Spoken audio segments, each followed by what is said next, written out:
اور وہ لوگ قابل داد ہیں کہ جو دولت کی کثرت کے باوجود تکبر کی اس خصلت سے اور نمایاں ہونے کی اس آرزو سے مبرہ ہے۔ ایسے لوگوں کی کمی بھی معاشرے کے اندر نہیں ہے، جگہ جگہ ہمارا بھی جانا ہوتا ہے۔ کچھ لوگ ایسے ہوتے ہیں کہ دولت کی کثرت کے باوجود ان کے اندر عجز، خاکساری اور انسانی ہمدردی کے جو جذبے ہیں وہ قابل داد ہیں، اور میں ان پہ جتنی بھی داد ان کو دوں کم ہے۔ اللہ تعالیٰ ان کی عزتوں میں مزید فراوانی عطا فرمائے۔ گلی گلی کوچے کوچے ایسے لوگ بھی بکھرے ہوئے ہیں۔ حج کا یہ تیسرا مقصد تھا، مساوات۔ حج کا چوتھا مقصد ہمیں ہمارے ماضی سے جوڑنا ہے۔ ہمارا جو ماضی ہے، ہماری جو تاریخ ہے، اس سے ہمیں جوڑنا، یہ حج کا چوتھا مقصد۔ آپ دیکھ لیجئے، ملاحظہ کر لیں پورے حج کو۔ ہم ملت خلیل سے ہیں اور ہمیں ماضی سے جوڑا گیا۔ طواف کعبہ ہے، پہلے چکر رمل کے لگائے جاتے ہیں۔ رمل کیا؟ جس طرح پہلوان اکھاڑے میں چلتا، تھوڑا سا ٹہل ٹہل کے، کندھے چکا کے، اس طرح طواف کرو، پہلے چکر رمل کے لگاؤ۔ اللہ کا گھر اور اکڑ کے چلیں، لیکن تاریخ ڈھونڈی تو یوں ماجرا سامنے آیا کہ فتح مکہ کے دن کافر چھتوں پہ تھے، مسلمان شب و روز ہجرت مدینہ کے بعد جنگوں کی محنت، دین کے لیے تگ و تاز اور جد و جہد میں مصروفیت کی وجہ سے سخت کمزور تھے۔ کافروں نے کہا دیکھو مکے میں تھے تو آسودہ تھے، یہاں سے چلے گئے نا، دیکھو کیا حال ہو گیا۔ آقا کریم فرمایا ذرا تم تھوڑا سا ٹہل کے چلو تاکہ انہیں پتہ چلے ہم ماڑے نہیں تگڑے ہیں۔ ان کو دکھلانے کے لیے اس انداز کے ساتھ پہلے چکر رمل کے لگوائے، اللہ کے گھر کے سامنے۔ اب کفار چھتوں پہ موجود نہیں ہوتے، علت ختم ہو گئی۔ جب علت ختم ہوئی تو معلول بھی ختم ہونا چاہیے تھا، لیکن علت ختم ہوئی، معلول ختم نہیں ہوا، چکر اسی طرح لگا جاتے ہیں۔ گو کافر نہیں دیکھ رہے، یار کی سنت کو تو ادا کرنا ہے۔ تو یہ ماضی سے ہمیں جوڑا جا رہا ہے، ہمارا ذہن پلٹ کے ادھر چلا جاتا ہے اور فتح مکہ کا منظر آنکھوں کے سامنے گھوم جاتا ہے اور اسلام کی شان و شوکت سمجھ آتی ہے۔ اب طواف کر لیں تو حجر اسود کو چومنا ہے۔ حجر اسود ایک پتھر ہے سیاہ رنگت کا، اور اس کو بھڑ بھڑ کے چوما جاتا ہے۔ انسان اپنی اکلوتی اولاد کے لیے اتنی کشش نہیں پاتا اپنے دل میں جتنی اس پتھر کے لیے پاتا ہے۔ تو کیا کشش ہے اس پتھر میں؟ حضرت عمر فاروق طواف کرتے کرتے رک گئے اور کہا اے حجر اسود، میں تجھے کبھی نہ چومتا اگر میرے رسول نے نہ چوما ہوتا۔ اب حجر اسود کے بعد آئیں مقام ابراہیم پہ کے 2 نفل پڑے۔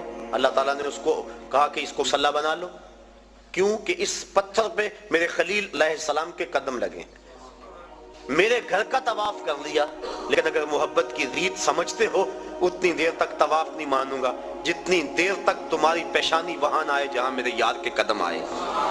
کہ اس کو مصلی بنا لو، قریب نماز پڑھو، سیدھ میں نماز پڑھ لو، قریب نماز پڑھ لو، اس کے آس پاس جہاں تمہیں جگہ ملتی ہے نماز پڑھ لو۔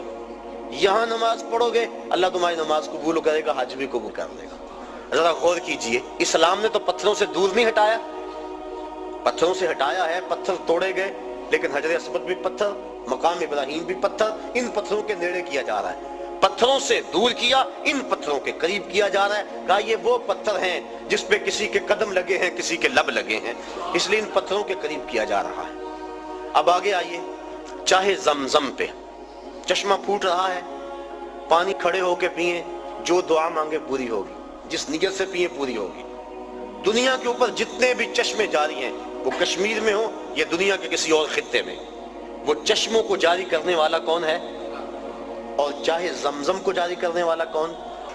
سب چشموں کا خالق اور جاری کرنے والا اللہ۔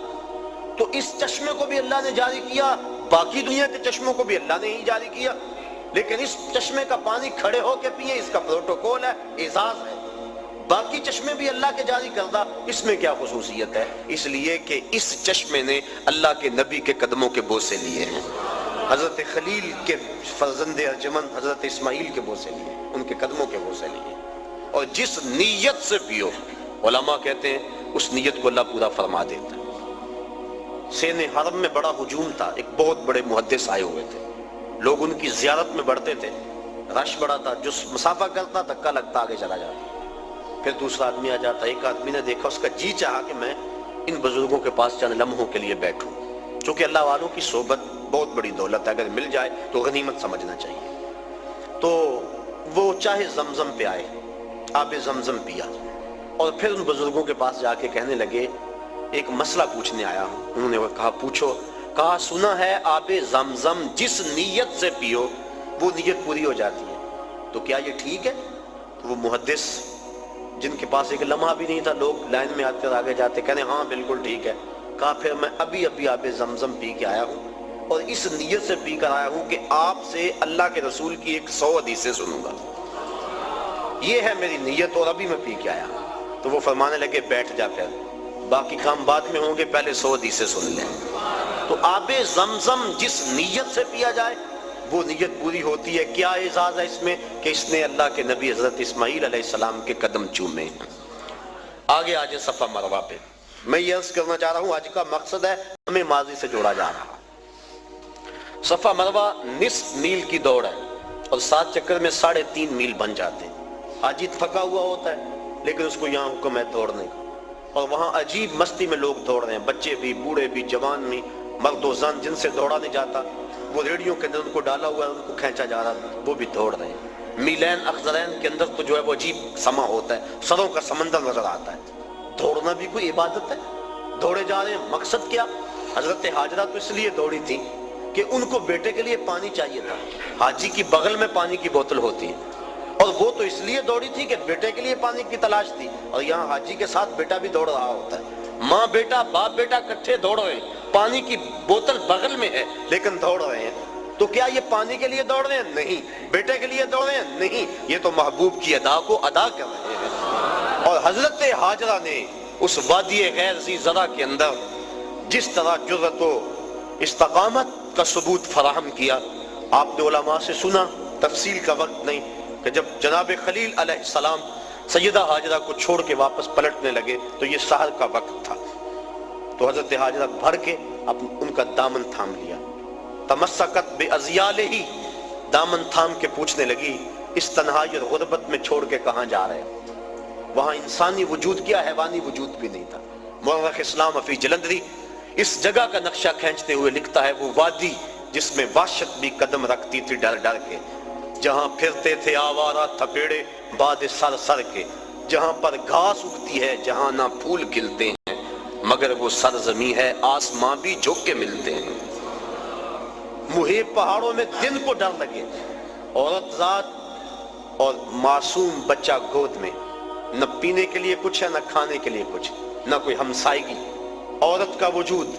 حضرت حاجرہ کو حضرت ابراہیم علیہ السلام جب چھوڑ کے جانے لگے دامن تھام لیا، کہا اس تنہائی اور غربت میں چھوڑ کے کہاں جا رہے؟ کوئی جواب نہ دیا۔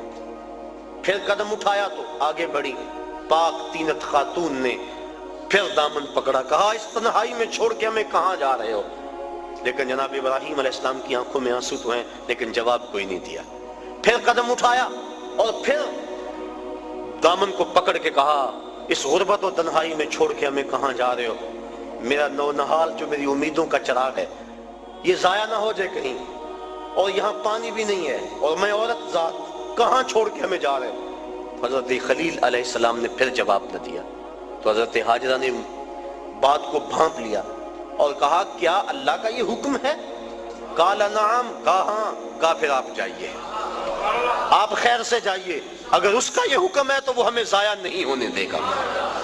پھر ان پتھروں میں اللہ کی بندی حضرت حاجرہ رکی، جہاں دن کو ڈر لگتا ہے، جہاں مردوں کے کلیجے اور پتے پانی پانی ہو جائیں، وہاں وہ خاتون رکی، عورت کا وجود، معصوم بچہ گود میں، تنہائی، غربت، کھانے کے لیے کچھ نہیں، پینے کے لیے کچھ نہیں، انسانی وجود کوئی نہیں، ہمسائیگی کوئی نہیں، حشرات الارض بھی نہیں پائے جاتے، زمین پہ گھاس بھی نہیں اگی ہوئی، اور رات کا لمحہ حضرت خلیل چھوڑ کے جا رہے، کہا جائیے آپ خیر سے جائیے، اگر اس کے حکم پہ چھوڑ کے جا رہے ہیں تو وہ ہمیں ضائع نہیں ہونے دے گا۔ اللہ اکبر، اللہ کی بندی حضرت حاجرہ سلام اللہ علیہا نے جرأت اور عظیمت کی جو داستان رقم کی، اور پھر بیٹے کے لیے بے تابانہ دوڑ رہی ہیں، کبھی صفا پہ کبھی مروہ پہ، اللہ کے حکم کے لیے یہاں رکی، کہا میری بندی میرے حکم کے لیے تو نے حد کر دی۔ ایک عورت سے یہ تصور کہ وہ اس تنہائی اور غربت میں رہے، اور پھر اس اعتماد اور یقین سے خامد کو رخصت کرے کہ آنکھ کے گوشے کو بھیگنے بھی نہ دے کہ یہ اللہ کا حکم ہے، تو اگر آنکھ کا گوشہ بھیگ گیا تو کہیں یہ نافرمانی نہ ہو جائے. یہ تیری استقامت، یہ تیری جرأت. تو پھر دیکھ، اگر تو نے یہ 7 چکر لگائے تھے، تیری راہوں پہ نبیوں کو بھی دوڑاؤں گا، تیری راہوں پہ ولیوں کو بھی دوڑاؤں گا. قیامت تک لوگ دوڑتے رہیں گے. وہ اعزاز اور وہ پروٹوکول دیا، نبی بھی دوڑ رہے ہیں، ولی بھی دوڑ رہے ہیں، غوث کتب ابدال بھی دوڑ رہے ہیں. ان راہوں پہ کیا کون کون نہیں دوڑا؟ خود امام الانبیاء ان راہوں پہ دوڑے ہیں.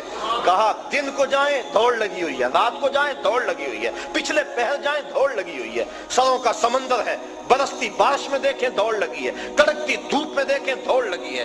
اب تو وہاں بڑا کچھ بن گیا، جب کچھ نہیں تھا پھر بھی دوڑ لگی تھی. کبھی وہ سائی موقوف نہیں ہوئی. لوگ دوڑے جا رہے ہیں، دوڑے جا رہے ہیں. چاہیے کیا؟ کچھ بھی نہیں چاہیے. پانی چاہیے؟ نہیں. بیٹا چاہیے؟ نہیں. دوڑ لگی ہوئی ہے. کہا میری بندی تو نے حد کر دی، اب قیامت تک تیرے نام کے پھریرے لہراتے رہے. اللہ اکبر. اب یہ دیکھو، یہ بھی ماضی سے میں جوڑا جا رہا ہے. اب آگے بڑھ جائیں. جب سائی مکمل کر لیں تو قصر کرائیں یا حلق کروائیں، سر مڈوا دیں. یہ سر کیوں مڈوایا گیا؟ اس لیے کہ بال اتر جائیں، پھر غسل ہوگا، احرام اتر جائے گا تو انسان ہلکا پھلکا ہو جائے گا، تر و تازہ ہو جائے گا، بال اتر جائیں گے. یہ مقصد اگر ہوتا تو جس کے بال ہوتے اس کو تو حکم دیا جاتا. لیکن حکم ہے کہ ایک شخص پیدائشی طور پہ گنجا ہے، اس کے سر پہ ایک بال بھی نہیں ہے. اب اس کو حکم ہے کہ وہ خالی استرا لے اور اپنے سر پہ پھیرے. امراض الموسیٰ للکوسیٰ فی الحج، وہ لے استرا اور اپنے سر کے اوپر، جلد کے اوپر خالی پھیرے. کوئی اسے دیکھے یوں کرتا ہوا تو کہے گا کہ یہ اس کی عقل ٹھیک ہے، سر پہ تو بال بھی نہیں، استرا پھیر رہا ہے. بال ہوں تو استرا پھیرے. تو وہ اسے کہے گا میاں بالوں کو اتارنے کے لیے استرا کو نہیں پھیرتا، یہ تو محبوب کی ادا کو ادا کیا جا رہا ہے. اللہ اکبر. دیکھ لے پورا حج، دیکھ لیں رمی جمار، دیکھ لیں شیطان کو کنکر مارے جا رہے ہیں. حضرت ابراہیم، حضرت اسماعیل علیہ السلام کو تو نظر آیا تھا شیطان، حاجی کو نظر آتا ہے؟ اسلام تو ایک لمحہ بھی بے مقصد گزارنے سے روکتا ہے کہ ایک کام بھی بے مقصد نہ کرو. یہاں شیطان نظر بھی نہیں آ رہا اور پھر بھی کنکر پھینکے جا رہے ہیں. حضور کا نام آتا ہے نا لبوں پہ، ہم چوم کے آنکھوں سے لگا لیتے ہیں. بس طبیعتیں معترض ہیں. ہم کہتے ہیں یار مسند فردوس دہلمی کی روایت ہے، حضرت آدم علیہ السلام جب چلتے تھے پیچھے آواز آتی تھی. پوچھا مالک یہ کیا ماجرا ہے؟ کہا تیری پشت میں نور مصطفیٰ رکھا ہے، فرشتے اس کی زیارت کے لیے تیرے پیچھے چلتے ہیں. کہا مالک وہ نور تو میں بھی دیکھنا چاہوں گا. کہا پھر اپنے ناخنوں میں دیکھو. جب ناخنوں میں ظہور ہوا تو چوم کے آنکھوں سے لگا لیا. تو ہم بھی اس سنت کو ادا کرتے ہیں. کہتے ہیں یہ تو لکیر کی فقیری ہے. انہیں تو نظر آیا تھا، تمہیں نظر آتا ہے؟ ہم کہتے ہیں مینا میں تمہیں نظر آتا ہے؟ تمہیں نظر نہیں آتا. لکیر کے فقیر وہاں بنتے ہو کہ نہیں؟ تم اس لکیر کے فقیر ہو، ہم اس لکیر کے فقیر بھی ہیں اور اس لکیر کے فقیر بھی ہیں. نظر آئے نہ آئے لیکن چوم کے آنکھوں سے لگاتے ہیں کہ یار کی سنت کو تو ادا کر رہے ہیں. تو پورا حج دیکھ لیں، ہمیں ہمارے ماضی سے جوڑا جا رہا ہے. یہ حج کا ایک جو ہے وہ بنیادی مقصد تھا. حج کے اور بھی کچھ مقاصد ہیں، لیکن وقت میرے سامنے اتنا ہے کہ اس کے دامن میں اتنی گنجائش نہیں کہ میں تفصیل سے کسی اور عنوان سے گفتگو کروں. صرف 2 جملے. حج ہو گیا، واجبات بھی ادا ہو گئے، سنن بھی ادا ہو گئے اس کے، اور اس کے اراکین بھی ادا ہو گئے. اب حج مکمل ہو گیا. اب کیا کریں؟ اعلیٰ حضرت فرماتے ہیں حاجیو آؤ شہنشاہ کا روضہ. کعبہ تو دیکھ چکے، اب کعبے کا کعبہ دیکھیں. اللہ نے جن کو حج یا عمرہ نصیب کیا ہے اللہ انہیں بار بار نصیب کرے، اور جن کو یہ سعادت نصیب نہیں ہوئی انہیں بھی بار بار نصیب کرے. مدینہ شریف شمال میں ہے مکہ المکرمہ سے، اور کعبۃ اللہ کا جو میزاب ہے، پرنالہ جسے کہتے ہیں، اس کا رخ ادھر ہے، شہر محبوب کی طرف. تو اعلیٰ حضرت فرماتے ہیں حاجیو ذرا غور سے دیکھو کعبہ کیا کہہ رہا ہے. بازو نکال کے بتا رہا ہے اگر قبولیت کی مہر لگانی ہے تو مدینے چلے جاؤ. اللہ اکبر. تو حضور علیہ السلام کے روضے پہ حاضری دینا قریب